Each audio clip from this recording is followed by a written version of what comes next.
What's up everyone, and welcome back to the channel. What an incredible performance by these two warriors. What did you think of the UFC 272 main event? Let us know down in the comments below. Let's take a look around the MMA world and see what they thought of the fight. Don't forget to like and subscribe to the channel to see more videos just like this. Let's go.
Conor McGregor on Islam Makhachev. I'll fight that stain.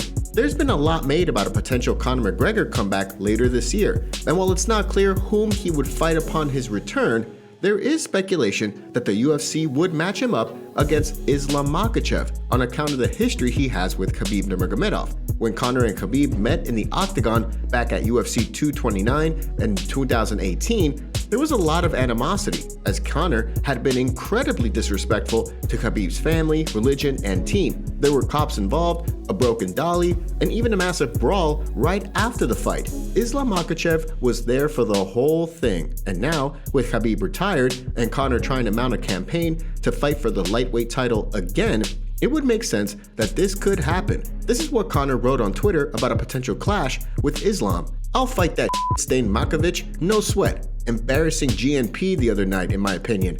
Pitiful punching.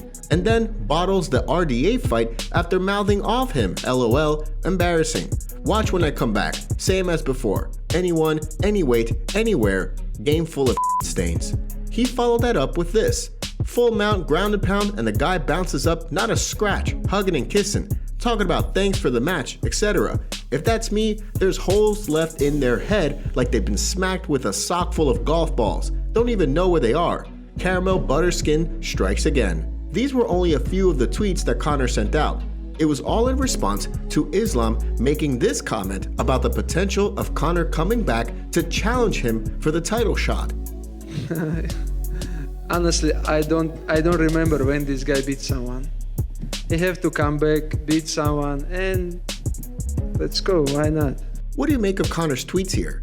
This Saturday was an absolute banger with Jorge Masvidal taking on Colby Covington in the main event at UFC 272, and MyBookie was there to up the stakes. We doubled our money on our initial deposit and won big with Colby Covington versus Jorge Masvidal with MyBookie's boosted odds payout. It's easy. It only takes a moment to sign up at MyBookie, use our promo code MMAZone, and you'll instantly double your first deposit. With that extra scratch in your account, place a bet on any upcoming fight like we did with UFC 272 Colby Covington versus Jorge Masvidal. Don't miss out. Secure your MyBookie double deposit bonus today by using our promo code MMAZone and gear up for all future UFC events. Be anything, anytime, anywhere with MyBookie. Kamaru Usman asked about potential Jake Paul fight and says, "I fight real fighters." Welterweight champion Kamaru Usman has been downright dominant since entering the UFC back in 2015. Since becoming champion, he's put away some of the top fighters in the world, including Jorge Masvidal, Colby Covington, and Gilbert Burns, on his way to 5 successful title defenses. At the moment, he's healing up from a broken hand injury that he suffered while defending his title against Colby in November, a fight that he won by a unanimous decision. But in a recent Q&A session before UFC 272, he was asked if he would ever want to fight Jake Paul in boxing. This is what Usman said. What? Who this man one time? Listen. That's if we're gonna fight, we want to fight a real fight. I'm gonna answer your question. We want to fight a real fight. A real fight. Paul has gained a lot of popularity for fighting pro boxing fights against increasingly tougher competition. He's knocked out 2 former MMA champions in Ben Askren and Tyron Woodley, but Usman is not interested in fighting him.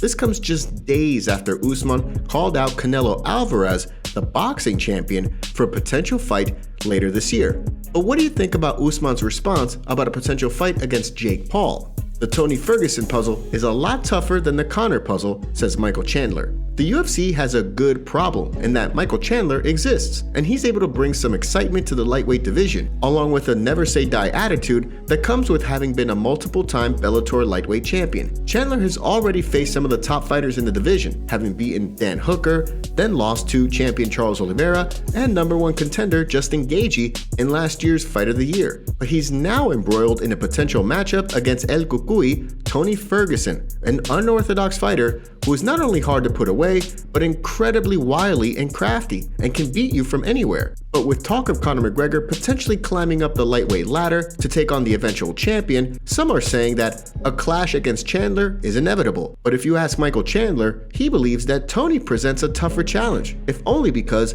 he's so incredibly creative in his style. This is what Chandler said in a recent episode of the Food Truck Diaries with Brendan Schaub. I think Tony might be a tougher puzzle to solve just because inside he's less predictable.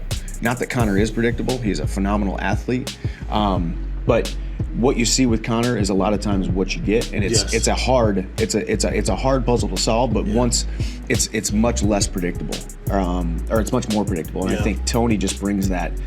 He brings that little bit of uncertainty at all times. Plus his cardio, he never slows down. With Conor expected to come back in the UFC sometime this summer or early fall, it remains to be seen what the promotion does with him when he does come back and who he would take on. But what do you make of Chandler's comments here concerning Tony and Conor?